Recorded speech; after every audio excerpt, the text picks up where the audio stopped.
morning, Acadiana. Welcome to Local News Live, a production of AOC Community Media in partnership with the Acadiana Advocate, our source of local journalism and journalistic coverage of the Acadiana area.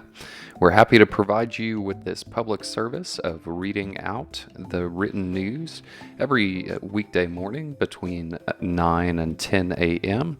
We could not do that, of course, without the generous partnership of our generous volunteers, people like Mr. Bruce Cohen, who's with us this morning. Good morning, Bruce. Well, good morning to you, Matt. It's been a few weeks here that I haven't heard your melodious voice. I know. I've been meditating and trying to zen out and get used to this new normal thing. So I'm glad that you guys took over the news during that time and were able to provide that service. And I'm glad to be back. We're glad to have you back, Matt. Thank you so much for being a part of the tech support team here to allow us to do this every morning. We appreciate it. And well, good morning, Acadiana. Today is Wednesday, September 9th, 2020. And we'll start off with a story, the first day called Lovable Bear. It's kind of a sad story, but also has a nice feeling to it. Lovable Bear by Megan Wyatt, staff writer. Dr. Vladimir Vlasic is remembered by his peers and patients as an audaciously authentic man whose large stature and commanding voice were matched by an even bigger heart. The pediatric lung specialist at Our Lady of Lourdes Women's and Children's Hospital died August 22nd at the age of 55 after a sudden illness. Vlasic was a native of Croatia who spent 10 years in Lafayette treating children with lung and sleep conditions. He is remembered by families for caring not only about the health of his patients, but also about their life goals. That could be in part because he was so focused on his own family's future.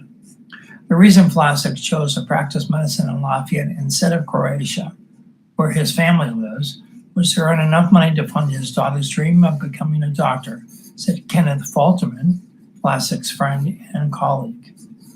Ahead of the funeral, Falterman met Veronica Vlasic and learned that she had just graduated from medical school.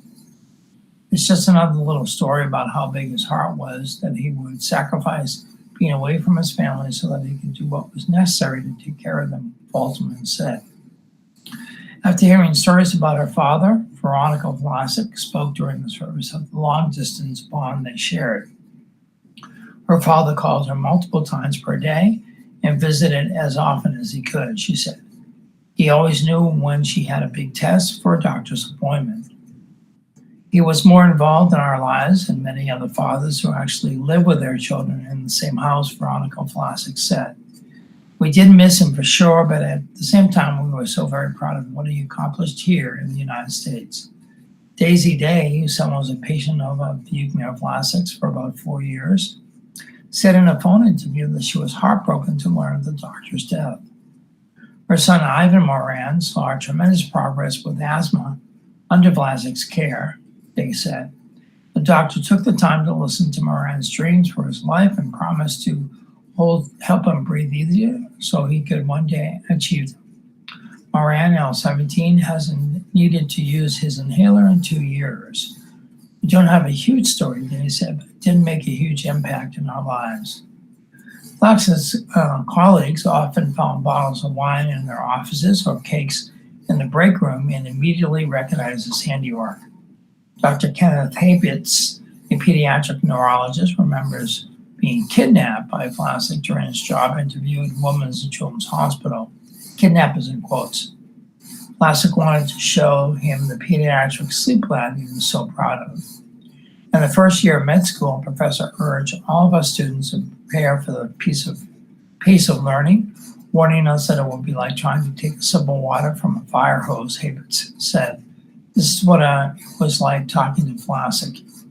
He's the only person I ever met who could pop in for a brief conversation and over the course of it cover topics as wide-ranging as viral replication, Lafayette economic patterns, cybercurrency, centuries-old conflicts during the transcontinental geopolitics, and leave an article from a medical journal and economic journal a bottle of wine, and leave just as fast as he showed up. Dr. Albert Gutierrez, a pediatric cardiologist who often treated the same patients, said families often call Vlasic a lovable bear. Gutierrez said he would never hear Vlasic speak about his kind and generous gestures and would instead learn of them from patients and their families. One time, Gutierrez said Vlasic left work on Friday and drove to New Orleans to be with the family of a 4-year-old who was fighting for his life in a hospital's intensive care unit. When Vlasic learned that the Ronald McDonald House was full and the family couldn't afford overnight accommodations, he paid for a hotel room for the week. Another time, Gutierrez asked where 3-year-old patient's grandmother was during a checkup because the child's grandmother never missed an appointment. Another family member told Gutierrez of her unexpected death and the unexpected generosity that followed. Vlasic, upon learning there would be no funeral service because of financial constraints, made arrangements and paid for everything. The final example Gutierrez shared during Vlasic's memorial service was about a 9-year-old patient whose family lost their home in a fire just before Christmas. Vlasic showed up with bags full of clothes and food, along with $100 gift cards for each of the 4 children so they could pick up Christmas gifts. When people were faced with the worst circumstances, Hookmail Vlasic was at his best, Gutierrez says.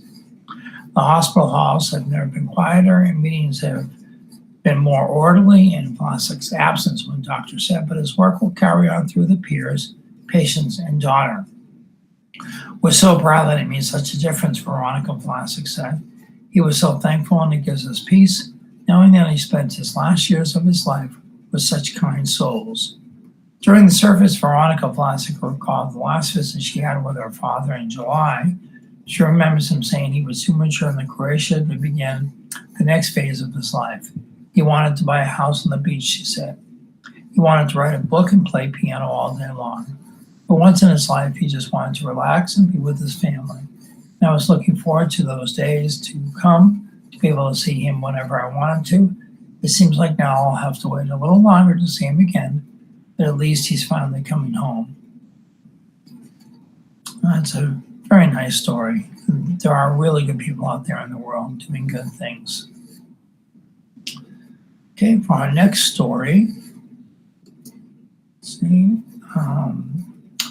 Court reverses contempt conviction in defense flap by Ben Meyer, staff writer. And an appellate court on Tuesday reversed a Lafayette Parish judge's contempt of court conviction against the executive director of Louisiana's primary indigent capital defense organization. The court, that's the appellate court. The court also found that Judge Jules Edwards erred in ordering Louisiana Capital Assistance Center staff to continue working with the lawyer that had been fired from the organization. Edwards found the Capital Assistance Center's director, Richard Bork, in contempt after Bork fired Stephen Singer, the lead defense lawyer in a high-profile capital murder case.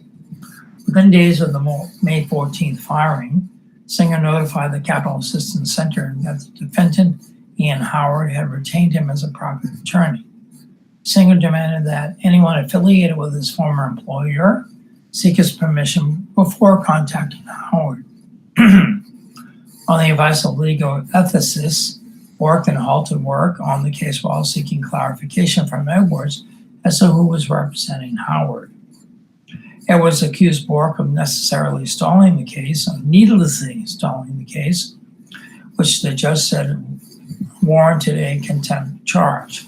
The Third Circuit Court of Appeal disagreed, finding that Bork did not disobey a direct order. Bork also did not stall the case because he immediately filed an emergency motion to determine Howard's representation, the appellate court found. The appellate court's ruling vacated Bork's suspended 30-day jail sentence, as well as 2 years probation and a $300 fine. Bork testified in his contempt hearing that he retained ethics counsel as soon as he received Singer's retainer agreement with Howard. The ethicist advised that the retainer discharged the Capital Center, which had been assigned to the case by the Louisiana Public Defender Board. I followed what I understood the rules of ethical conduct requiring me to do so. Bork said in the hearing. Details of what led to Singer's firing are still not clear, but his co-counsel, Elliot Brown, testified that he could not continue working with Singer without compromising Howard's defense. In legal filings, the Capital Assistance Center said Singer had antagonized Brown and threatened to sue the organization. Edwards, however, ordered Brown to stay on the case under Singer's direction. The appellate court vacated that order, finding that Edwards had failed to adequately evaluate if the continued pairing of the feuding defense lawyers presents a conflict of interest. Singer and Brown remain the defense lawyers of record as of Tuesday. Howard is separately charged in the October 2017 killing of Lafayette Police Corporal Michael Middlebrook and non-fatal shootings of 3 others. Howard is pleading not guilty by reason of insanity. Trial on the attempted murder charges is currently set for November 9th, but the future of the case is hazy. Singer is running for magistrate judge in New Orleans, and Edwards is running for a city court seat in Lafayette. The election is 6 days before the trial date.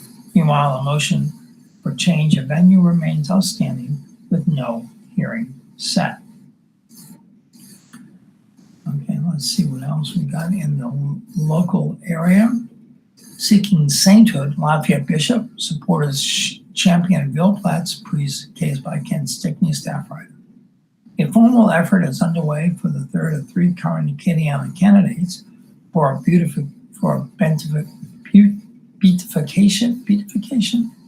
beatification and canonization in the Catholic Church. Not sure what beatification is. Must be a religious term.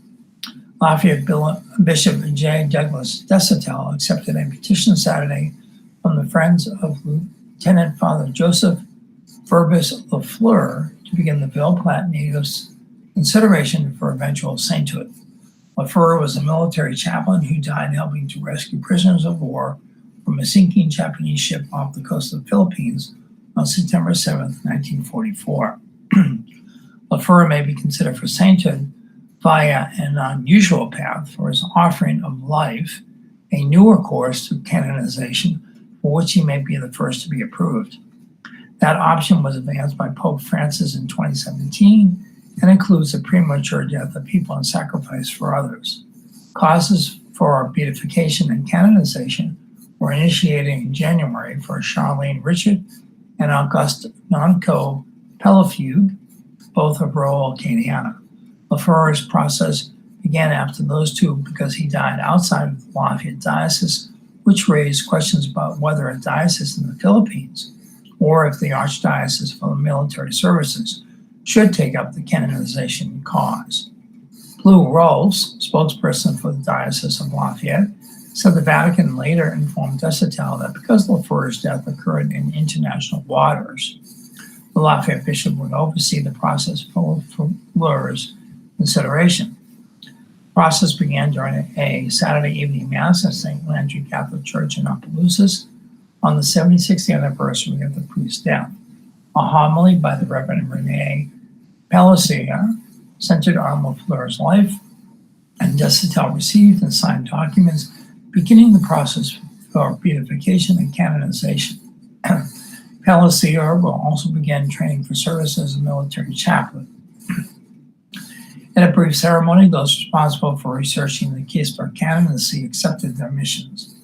Among those attending the Mass were Lafleur family members, the Reverend Mark P. Ledoux, a diocesan priest who has championed Lafleur's case, and Vicar General Monsignor Curtis Mallet, a canon lawyer. Masses on the anniversary of Lafleur's death have drawn as many as 1,000 people, but COVID-19 restrictions limited the crowd. Lafleur began his quest for priesthood at the age of 15 while a parishioner at St. Landry. He attended St. Joseph and Notre Dame seminaries in Louisiana. He was ordained at St. John the Evangelist Cathedral in Lafayette on April 2nd, 1938. His sole parish assignment was to St. Mary Magdalene's Parish in Abbeville. In 1941, he trained as a military chaplain and received an assignment to Clark Air Base in the Philippines. There, he became a prisoner of war after the U.S. surrendered to the Japanese and remained a captive until his death. On the Japanese ship where he died, other POWs testified that he repeatedly pushed others to safety, declining numerous opportunities to save himself. A statue in front of St. Landry Catholic Church, Laura's home parish, honors his heroism. Looking at the PSAs for this morning, this week you can enjoy yourself a little bit by going to the Festival of Words fundraiser, which is called Words for You Zoom Performance. It will be held this Thursday, that's tomorrow, September 10th, from 7 to around 9:30, 10 p.m. I believe it's going to go to close to 10 p.m. And it's an online Zoom performance. Excuse me. In this disconnected, crazy world right now, we invite everyone to create some magic with us. Festival of Words is getting to know you. On September 10th, the Festival of Words hosts a presentation of new original works by 45 authors. The event is a culmination of a fundraiser in which the public commissions writers to create personalized poems, stories, and songs. We are thrilled to have a diversity of authors, from poet laureates to beginners, from Lafayette to Church Point to New York City. Come listen to these one-of-a-kind premiere performances on our online cafe. Grab a drink, snacks, and sit back for an evening of fun. Presenters this year are Jack Bedell and Darrell Bork, both former Louisiana poet laureates, Dominic Cross, a very well-known journalist in the area, Charles Garrett, Tony Daspit, Cornelia Ziti, Charles Caldwell Garrett I, Valentine Pierce, Donnie Rose, Mona Lisa Saloy, Sandra Sarr, Tim Siebel, Tyler Roberts Shelton, Margaret Simone, and John Warner Smith, the current poet laureate for Louisiana, and many other celebrated authors. You can go to the Facebook event page called Words for You. There will be a link there to the Zoom Cafe, which you will be able to join. Or you can contact Martha Garner at fowmartha@gmail.com or call 337-804-2482. Funds raised by Words for You contribute to the 13th Annual Festival of Words. Festival of Words brings established authors from all over the world to Acadiana to give public readings, writing workshops in community centers and public schools, and drive-by poetry during the first week of November. These funds will help to ensure the continuing expansion and success of these programs. This year's festival will be virtual and will feature graphic memoirist Robin Ha, award-winning poet Erica Mittner, and Louisiana poet laureate John Warner Smith. The AOC teams up with United Way of Acadiana for Learn United. United Way of Acadiana has teamed up with AOC and other local educational groups for Learn United, bridging the digital gap to provide educational resources for households who don't have internet but do have a television. The Learn United program airs weekdays from 8 to 2 on AOC 2, Cox 16, and LUS 4, and streaming at aocinc.org/watch. For daily schedules and to submit content for the program, visit the United Way of Acadiana website, unitedwayofacadiana.org/learn-united. And we're back into the news cycle. Let's see, we have an article here about home sales in the area. Surging area home sales lead to critical supply point. Concerns were raised over shrinking inventory by Adam Deagle, Acadiana business editor. The dwindling number of homes on the market have reached a critical point after 3 straight months of skyrocketing home sales in Acadiana. New listings in both Lafayette Parish and the Acadiana region dipped compared with last year's totals. Low interest rates have boosted home sales in the region and many areas across the country, and months of high sales have created a seller's market, according to data from Bill Bakke of Market Scope Consulting. Last month, there were 384 homes sold in Lafayette Parish, the 3rd straight month of surpassing the previous year's total. And more will come as 403 pending sales were reported, the 4th straight month surpassing last year's total by at least 75. The one area of concern in the fundamentals of our housing market is our critically shrinking inventory of homes for sale, Bakke said. Bottom line is that the overall demand for area homes have exceeded our ability to supply that demand. While that can be seen as a good thing, especially for sellers, ultimately the absence of an adequate supply of product necessary to meet demand is necessary for optimum function and continued growth of any market. Sales inside Lafayette Parish are leading the way, but the region is down when it comes to available housing. Outside Lafayette Parish, the number of homes for sale dropped by 20% from 273 a year ago to 228 last month. In Lafayette Parish, it dropped 15% from 432 a year ago to just 357 last month. The smaller inventory has given way to a rise in home construction in Lafayette Parish, which nearly doubled last month, with 91 new homes sold compared with 54 from a year ago. That was after the 100 new homes sold in July more than doubled 49 or 48 sold the previous year. Home starts for the year is outpacing last year's total by over 22%, data shows, with 591 sold. Sales from outside Lafayette Parish are trailing last year's totals. Last month, there were 199 homes sold, down from the 220 a year ago. Only Vermilion Parish is ahead of last year's home sales, with 259 homes sold, over 236 sold by August 2019, a 10% increase. Other parishes were down, including St. Landry, down 13%, 294 sold last month, 337 sold last year. Iberia, 12%, 295 last year, 336 last month last year. St. Martin, 6%, 224 last month, 237 last year. And Acadia, 2%, 171 last month, 174 last year. Okay, let's see if there's any other local news. Okay, we'll continue with state news. Fans in the stands, ? Edwards eyes Tiger Stadium with capacity cap by Will Centel, staff writer. Governor John Bel Edwards on Tuesday he is inclined to support placing a limit of 25% of capacity in Tiger Stadium, about 25,000 fans, when the 2020 football season begins for LSU on September 26th. I'm looking at 25%, but understand whatever announcement we make today is always going to be subject to what is going on with the COVID between now and then, Edwards told reporters. The limit, like those in professional sports, would be in place to reduce the spread of the coronavirus. Governor noted that the 25% capacity limit would be in line with other Southeastern Conference schools that have made announcements. It is always reasonable to look at what other states are doing, but it is not something we are bound to follow, he said. Even 25,000 fans is a lot of people, he said. That is the concern. Edwards made the comment in response to a question during a briefing of the cleanup after Hurricane Laura did heavy damages to southwest Louisiana and parts of central and north Louisiana as well.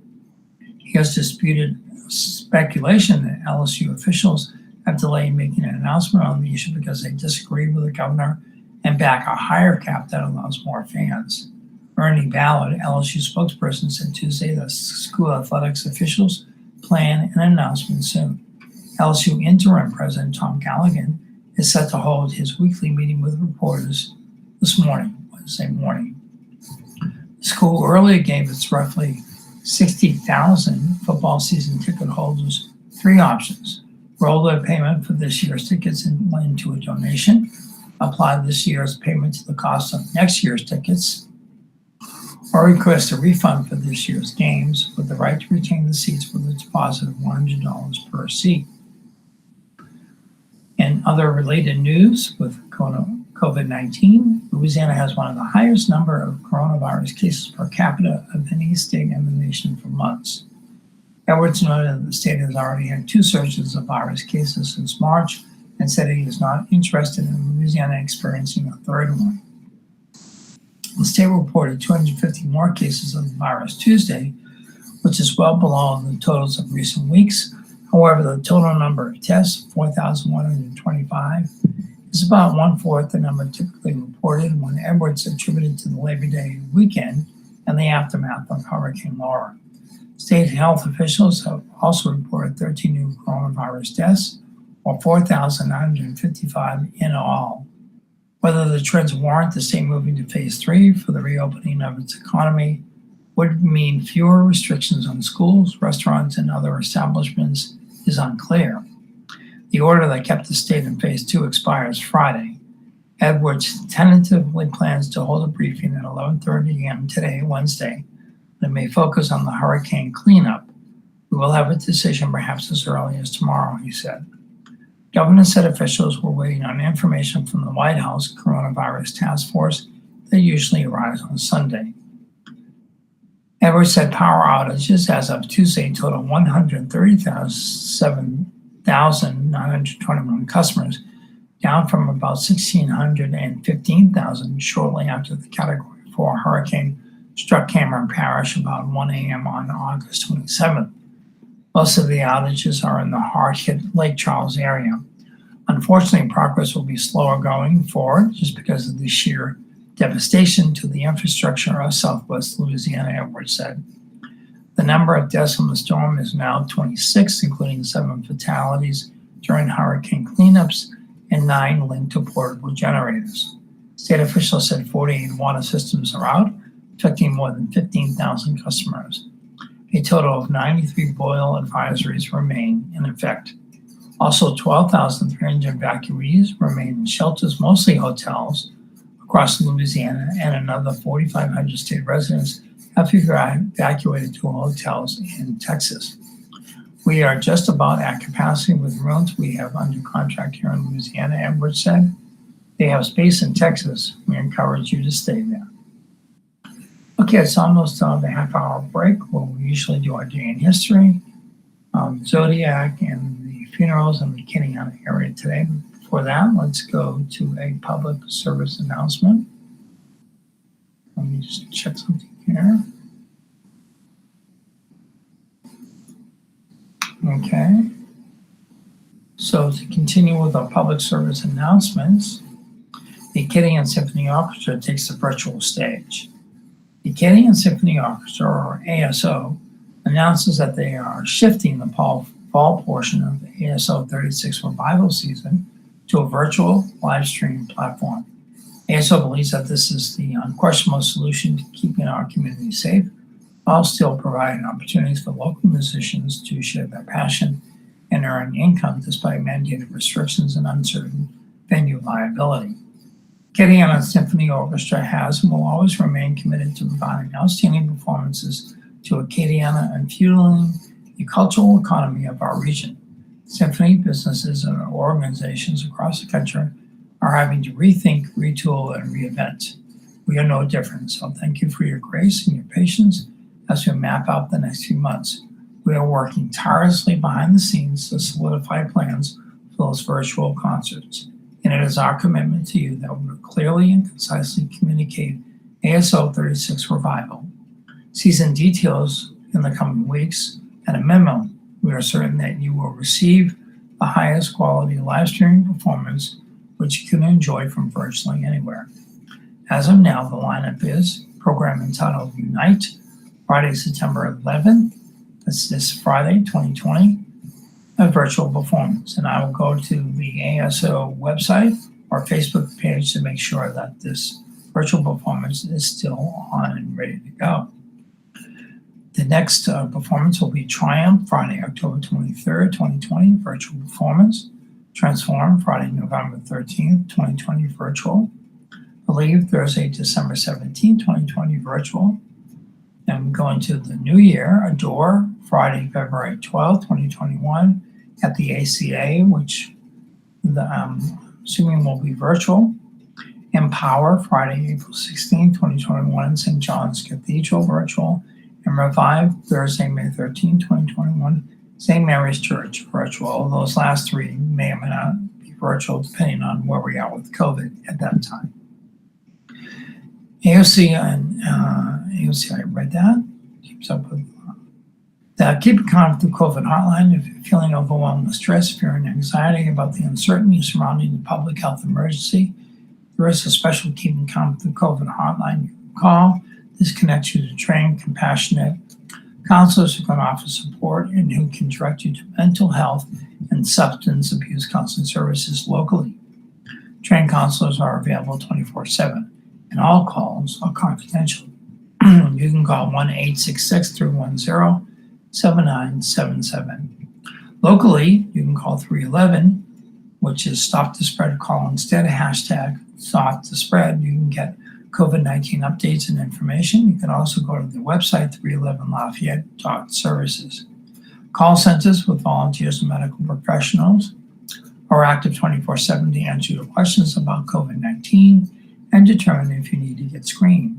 You may also call 311 and press option 2 if you're a business owner, employees, or are looking for a job to get information about applying for a small business recovery loan, apply for unemployment benefits, and related programs.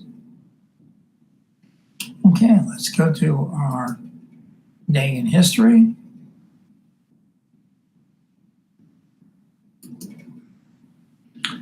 Today is Wednesday, September 9th, the 234th day of 2020. There are 113 potential shopping days left in the year. Today's highlight in history: on September 9th, 1776, the Second Continental Congress made the term United States official, replacing United Colonies.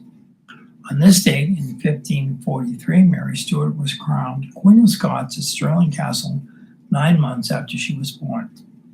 In 1850, California became the 31st state of the Union. In 1942, during World War II, a Japanese plane launched from a submarine off the Oregon coast dropped a pair of incendiary bombs in a failed attempt at igniting a massive forest fire. It was the first aerial bombing of the U.S. mainland by a foreign power. 1948, the People's Democratic Republic of Korea, or North Korea, was declared. In 1956, Elvis Presley made the first of his 3 appearances on the Ed Sullivan Show in the Ed Sullivan Show. In 1971, President seized control of the maximum security Attica Correctional Facility in Buffalo, New York, beginning a siege that ended up claiming 43 lives. And of course, most of you probably know from the film Dog Day Afternoon, Al Pacino yelling, "Attica, Attica, Attica," as he commandeered and hostage overtaking of a bank. And his character, not Al Pacino, but his character. In 1991, boxer Mike Tyson was indicted in Indianapolis on a charge of raping Desiree Washington, a beauty pageant contestant. Tyson was convicted and ended up serving 3 years of a 6-year prison sentence. In 2005, FEMA agency director Michael Brown, the principal target of harsh criticism of the Bush administration's response to Hurricane Katrina, was relieved of his on-site command. In 2013, 4 days of vehicular gridlock began near the George Washington Bridge, where 2 or 3 approach lanes from Fort Lee, New Jersey were blocked off. The traffic jam was later blamed on loyalists to New Jersey Governor Chris Christie over the refusal of Fort Lee Mayor Mark Sokolich to endorse Christie for re-election. 2 political insiders were convicted for their roles in the closure. A unanimous Supreme Court later threw out the convictions. Christie denied any prior knowledge of the lane closures, but the episode helped derail his 2016 presidential bid. In 2014, on the same day, Apple unveiled its long-anticipated smartwatch, as well as the next generation of its iPhone. 10 years ago, a natural gas pipeline explosion, killed 8 people and destroyed dozens of homes in the San Francisco suburb of San Bruno, California. 5 years ago, Queen Elizabeth II became the longest reigning monarch in British history, serving a sovereign for 23,226 days, about 63 years and 7 months, according to Buckingham Palace, surpassing Queen Victoria, her great-great-grandmother. 1 year ago, Coast Guard rescuers pulled 4 trapped South Korean crew members alive from a cargo ship more than a day after the ship overturned as it left a port in Brunswick, Georgia. In today's birthdays, we have actor Topol, is 85, and some of you might remember him in the lead role in Fiddler on the Roof. Singer Dee Sharp is 75. College football Hall of Famer and former NFL player Joe Theismann is 71 today. Actor Tom Opat is 69. Musician producer Dave Stewart from the Eurythmics is 68. Actor Hugh Grant is 60. Actor David Bennett is 54. Actor Adam Sandler is 54.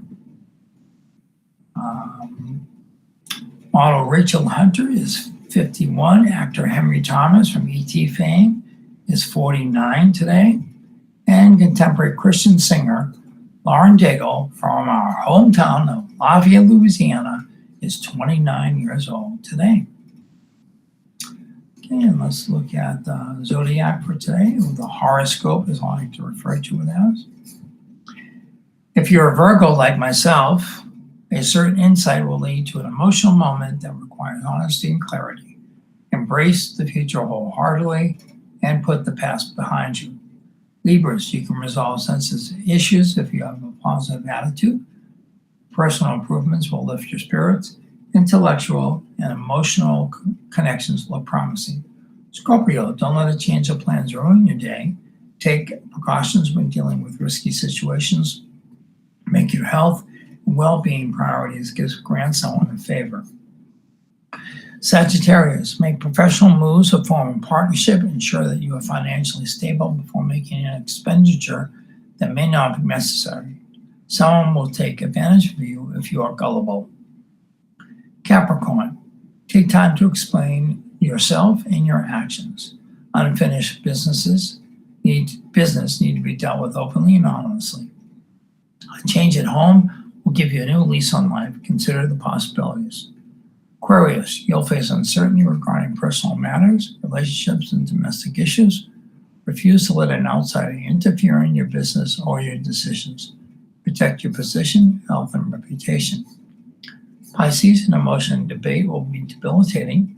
Take a step back and consider the consequences before you say something you regret. Compassion will be necessary to avoid a dispute. Aries, new beginnings are overdue, and having a positive, forward-thinking attitude will make every transition easier. Taurus, avoid making a hasty decision. You have more options than you realize. Take a moment to discover the possibilities. Slow down and follow the path that leads to peace of mind and long-term happiness. Gemini, someone will play with your emotions if you are gullible or too accommodating. Use your intelligence and you will recognize what's best for you. Cancer, look for the right moment to make a change. Be direct about your plans if you want to avoid interference. Someone from your past will entice you to consider something that isn't in your best interest. And finally, Leo, you'll capture interest with your charm, present your ideas to those who are in a position to help you reach your goal. Pick up the pace, stay in shape, and pay attention to your health and well-being. And as always, the horoscope is an entertainment feature, not based on scientific fact. And today's funeral is in the Getting Out area. We only have one. Clara Wilford, St. Michael's Catholic Church at 2 p.m. Getting back into the news. Sure I'm reading the right story here. Yep. First day of election trial ends early. Federal judge to decide how widespread mail-in voting will be in Louisiana by Mark Ballard, Capita Bureau editor. A federal judge was left with little choice Tuesday but to adjourn early for the day in hearing a lawsuit that will ultimately decide how widespread mail ballots will be used in the November 3rd presidential election in Louisiana. After U.S. District Judge Shelley Dick of Baton Rouge decided several motions, parties noted that most testimony is on paper, so few witnesses would need to be questioned live, leading Dick to adjourn. Dick voiced frustration that the rest of Tuesday will be wasted after setting aside a full day for hearing Harding versus Edwards. Expert witnesses for both sides will be cross-examined when the hearing resumes Wednesday. We will convene at 10 a.m. and somebody better be testifying, Dick said. The lawsuit argues that voters, particularly those with underlying conditions or caretakers, have to choose between their health and participating in the election amid the coronavirus pandemic. It was filed by Jennifer Harding, a 42-year-old community organizer who cares for a fifth grader and two elderly family members. Another voter, the Louisiana chapter of the NAACP and the Power Coalition for Equality and Justice. The plaintiffs want the court to forbid Secretary of State Kyle Ardoin from using his latest emergency plan, which limits who can vote by absentee mail ballot. The those are already covered by state law, such people 65 years and older, plus voters who test positive for COVID-19 in the 2 weeks between the start of early voting and Election Day. Democratic Governor John Bel Edwards, though named as a primary defendant, filed a brief agreeing with the plaintiffs and asking Dick to reinstate the emergency plan used during the July-August primaries, which allowed voters to seek an absentee ballot if they were at a higher risk of severe illness from COVID-19 because of underlying medical conditions, were subject to a quarantine order, were experiencing symptoms of COVID-19 and seeking medical confirmation, or caring for someone who was isolated because of the disease. Dick refused to realign the parties, given Edwards siding with the Harding plaintiffs. The kinds of questions Edwards' side can ask and why these questions are asked differs depending on whether the governor is considered a defendant or a plaintiff. Without Edwards on the same side, Attorney General Jeff Landry, representing the state, was joined by Ardoin in arguing that the law doesn't guarantee absentee balloting and requires only that the state doesn't prohibit voters from participating. The pandemic wasn't caused by Louisiana, and the emergency election plan allows all voters to participate, they argue. Harding arguments for the Harding plaintiffs is Robert D. Frame, senior counsel for the Covington and Burling law firm in San Francisco. His practice focuses on voting rights law. Arguing for Landry and Ardoin were Philip M. Gordon, who specializes in election-related litigation for the Holtzman and Vogel Josephine Torginski law firm based in Warrenton, Virginia, and Washington, D.C. Matthew Block, the executive counsel for Governor John Bel Edwards, is handling the governor's case in court. Dick also ruled that she would decide later whether Landry's September 1st opinion would have any bearing on the case. Landry opined that state law already provides an avenue for a voter with underlying conditions made more dangerous if affected by COVID-19 to receive an absentee mail ballot. They could apply for the state disability program, which requires certification of the voter's disability by a physician. Gordon pointed out that the state disability program has been in law for decades and has never been challenged. Graham countered that Landry's opinion was an 11th hour maneuver to undermine the position that voters with such conditions need an alternative way to vote. He pointed out that requiring voters to obtain a statement from their doctor essentially requires a voter to pay for a doctor's visit, even though it's deductible or copay, and that violates laws forbidding voters from having to pay for the privilege of casting a ballot. The court is inclined to agree with the plaintiff that in doing so, this imposes a monetary burden to accept, but should propose to a ruling until later. Pediatrician kids must adapt to face masks. Good habits, practice are key as schools reopen, doctor says, by Katie Gagliano, staff writer. Face masks are the newest feature of most school uniforms this year, but unlike a new pair of tennis shoes or a school polo, face masks can come with a learning curve by children. Lafayette Parish Public School students returned to classes this week. Actually, they started yesterday after the Labor Day holiday, with pre-K to fifth grade classes and students attending classes in full-time after staggered orientation periods. Meanwhile, 6th through 12th grade students will attend classes on an alternating in-class and virtual learning schedule. Regardless of how students attend classes, face masks are a cornerstone of the school system's plan for a safe return. The American Academy of Pediatrics endorses the use of masks for children aged 2 and older, with some exceptions for certain health conditions or children who cannot handle a mask without assistance. In Lafayette Parish Public Schools, 3rd through 12th grade students are required to wear face coverings. Pre-K through 2nd grade students must wear them on the bus during arrival and dismissal and during transitions during the day. Early childhood educators have discretion about mask use in the classroom to accommodate the possible need to remove masks for language development work, the plan said. Having teachers and students return to a safe and engaging learning environment is our ultimate goal. Please join us in doing your part in slowing the spread of COVID-19, Superintendent Irma Trosclair wrote in a summer letter to families. Dr. Lauren Bailey, a pediatrician with Lloyd's Physician Group, said masks should cover the child's nose above the nostrils, below the chin, and fit close to the child's cheeks without being tight to prevent respiratory droplets from the mouth and nose from becoming aerialized and spreading nearby. While cloth masks can filter particles, the idea is that everyone is masked. It will reduce the likelihood of the novel coronavirus entering the air and limit transmission. By preventing the spread of your germs, you're protecting other people and vice versa, she said. Parents should walk their children through the steps of putting their mask on properly, teach the child about always washing or sanitizing their hands before and after, handling their mask, and how to safely remove it without touching the front of the mask. It's like teaching them any other skill or habit, she said. Despite what some of us think, our children do watch and see our reaction to things or taking note. If you're sitting there and saying, why do we have to wear this mask? I don't want to wear this mask. Or you're not taking it seriously and you're not going to wear it when you go into the store, the child's going to see that and think, why do I have to wear this mask?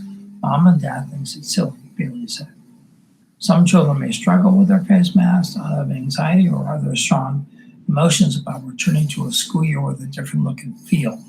Children are intuitive, and the extended absence from school becomes something bad prevented them from being there isn't lost on youngsters, she said. Okay, now we can turn to sports stories. UL at Iowa State, 11 a.m. this Saturday, that's right. College football returns. Let me just check something here.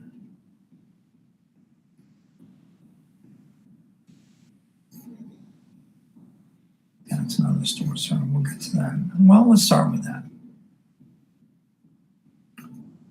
Make sure I have it right here. Okay. Butler are leading in Cajuns defense, and then we'll get to the football game. Junior Safety Speed, Communication Key by Kevin Foote, staff writer. And I just want to say in a couple minutes, our broadcast over the TV channels is going to cut off on our regular TV channels, but we can still be heard on our YouTube station, which is AOC Community Media, or our online streaming service, which is entitled Cypress Street Radio. That's CYPRESS Street Radio. You just go to your search engine, click on Cypress Street Radio, it will bring up the page, and just click on the play button, and we'll be able to continue listening to the news. And actually, we're in the sports section now, and that happens in a little bit. So we'll continue with the sports stories. Butler, a leader in Cajuns defense, Junior Safety Speeds Communication Key by Kevin Foote, staff writer. Percy Butler's athletic ability, speed, and aggressiveness has never been questioned since joining UL's program 2 years ago. The former Plaquemine High standout displayed glimpses of his ability to contribute during his freshman season, collecting 10 tackles and a pass defensed. As a sophomore last season, the 6-foot, 190-pound safety became a starter in the secondary, finishing with 54 tackles with 2 pass breakups and 3 forced fumbles. If Butler makes a few more steps over the next 2 seasons, perhaps he'll continue the tradition of high-impact Green Devils in Cajun country. First, it was arguably the program's best all-time performer and quarterback, Brian Mitchell, and then the school's first AP first team All-American and fourth round draft choice and offensive guard Kevin Dotson. When you see all the people are doing it, it makes you think, why can't that be me? Butler said, that really motivated me to do the right thing, stay on the right track, and keep my mind focused on the goal, going D1 and getting out of Plaquemine, or at least giving myself a chance to make it out of Plaquemine. Butler took his first major step as a college player last season when he learned the value of communicating better. I mostly made progress in communication last year, Butler said. The first game, Mississippi State, that's really what messed us up. Bad communication the whole game. The first 4 games, we were having bad communication. So the teams that were really scoring weren't really supposed to score. If we would have talked before the play and made the right checks and adjustments, I feel like they wouldn't have scored.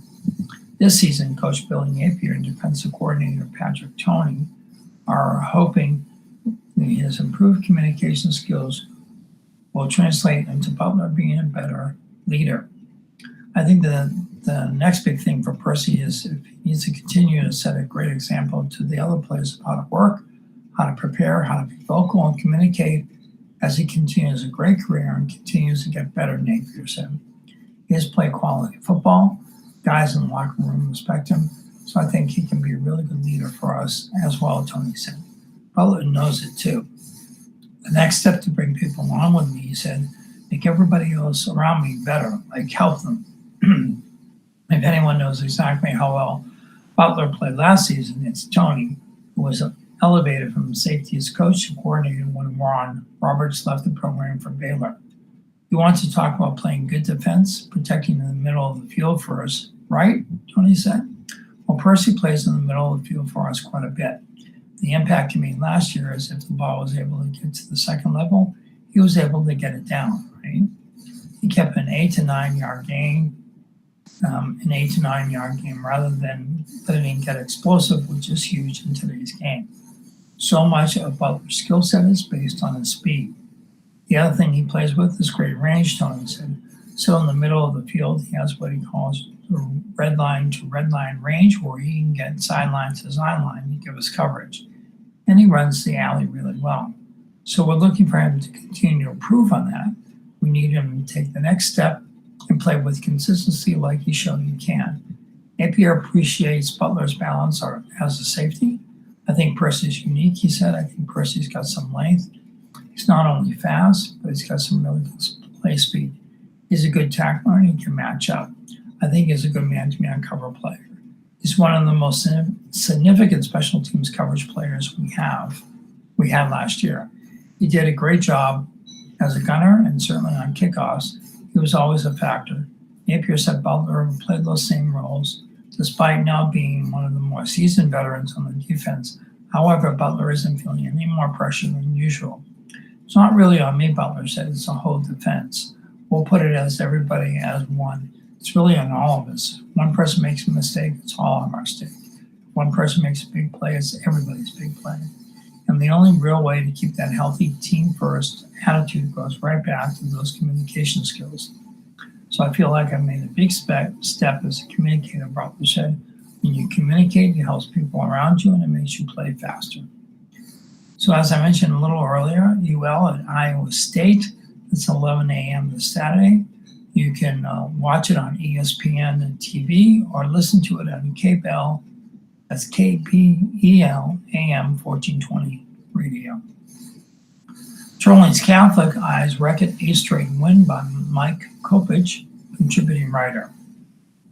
Orleans Catholic volleyball team, can set a state record this season. If the Rebels repeat as state champions for the 8th straight time, they will break their state record set by Newman from 1995 to 2001. I've been blessed in Orleans coach Terry Hebert, who graduated only 2 seniors from last year's 44 to 16. Take some good athletes. Although the Rebels return almost their entire roster, it will be difficult to replace Tyler Alcorn. Tyler is now an Oklahoma, Hebert said. As a 4-year starter, she's obviously a big loss. She's one of the most athletic girls I've ever coached. Losing her has been a bit of an adjustment. The Rebels returned formidable outside hitters in Cicely Hidalgo and Paige Guidry. Cicely was the state MVP and the Louisiana Gatorade Player of the Year, Aguirre said, a 5'11" senior. She is committed to southeastern Louisiana. Her sister Jolie is a sophomore there, so she'll be playing with her in college. Aguirre said Hidalgo takes charge on the court. Cicely has a very high volleyball IQ, he said. During side changes, I have to turn my lineup in. I've jotted down notes to talk about with the team, and when I join them, she's already talking about those points. I walk to the huddle and just ease in there and let her go. She's already saying what I was going to say. Guidry is another elite athlete. Paige is strong, Aguirre said. She's imposing when she runs and takes a hit at the ball. She can put it away. She's one of those kids who likes to play under the lights. Over the years, she's got more displaced in practice. She doesn't always practice as hard, but she's got more discipline. Emmy Kofer, the Turling setter, is out for the next few weeks with an injury. She has a right ankle injury, Aguirre said. As a setter, she's our quarterback. She's been looking better than last year when Mirrors got to her early. With us going for 7 straight titles, including last season, it took a while for her to settle in. She had to learn that the girls are going to be okay with her mistakes. Okay, and the last bit of sports-related news. It's a column entitled Timeout by Robin Bombro. LHSAA committee set to ratify move to football contact drills. The LHSAA of the Lafayette High School Athletic Association Executive Committee's fall meeting is typically a good housekeeping event that covers many topics. Will be more of the same with a twist of urgency this time.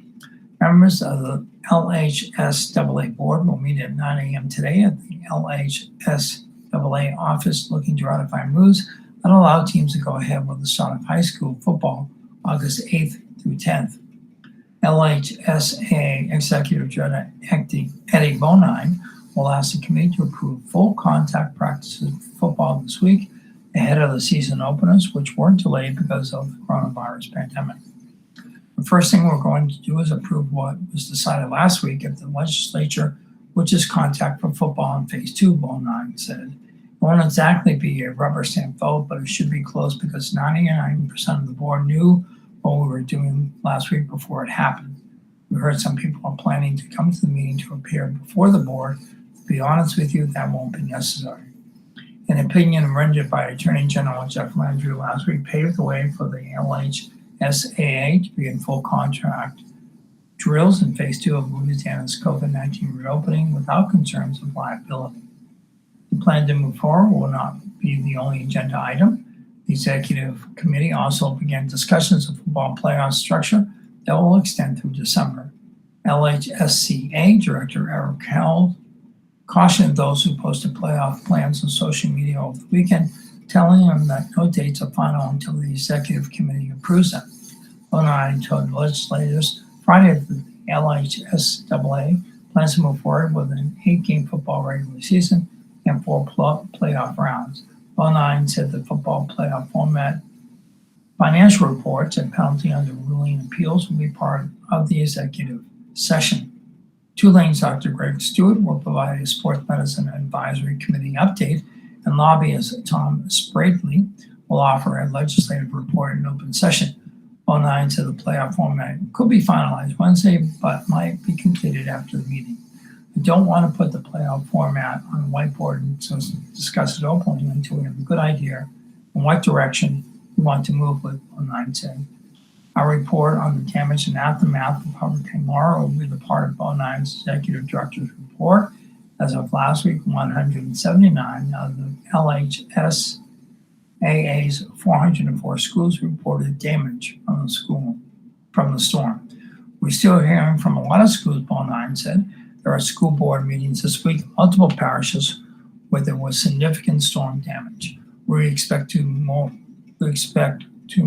about what some schools will be doing after those meetings. After the executive session, Bonine said staff reports COVID-19 discussions a report on the Louisiana High School Sports Hall of Fame induction ceremony delayed last spring, and discussions on select school title game venues also will take place. Okay, well, by my clock, it's almost 10 a.m., and we usually do this every Monday through Friday from 9 a.m. to 10 a.m. So I was able to cover all the news locally around the state and the sports happening as well this morning, and the day in history and the zodiac and the funeral. So I was able to get it all in within our hour of broadcast. At 9:55, our broadcast usually ends on our TV stations, as I mentioned earlier, and then continues on our YouTube channel, which is AOC Community Media, and our online streaming service, which is entitled Cypress Street Radio. We thank you, as always, for tuning in. We do this every Monday through Friday from 9 to 10 a.m. We have volunteer readers who read the stories supplied to us from the Acadiana Advocate, and we appreciate their support and collaboration. And as always, this is Bruce Cohen. Will always be Bruce Cohen, and I implore you to be safe, healthy, and smart. Please, folks, please be smart when you go out there in public and you're not around people you don't know if they have COVID or if they've had COVID. Just wear your mask and do the sanitation thing. Wash your hands. Just be safe. Be smart. Just be smart, especially with schools reopening this week. Please be aware of more congestion on the streets, including school buses and kids getting on and off the school buses. Please be smart out there, just for the safety of everyone involved. If we do this together, we can get through it together much quicker and easier and get back to some type of normal life, whatever that's going to turn out to be. But as always, I say, and I end my broadcast with, be kind to each other and have a great day.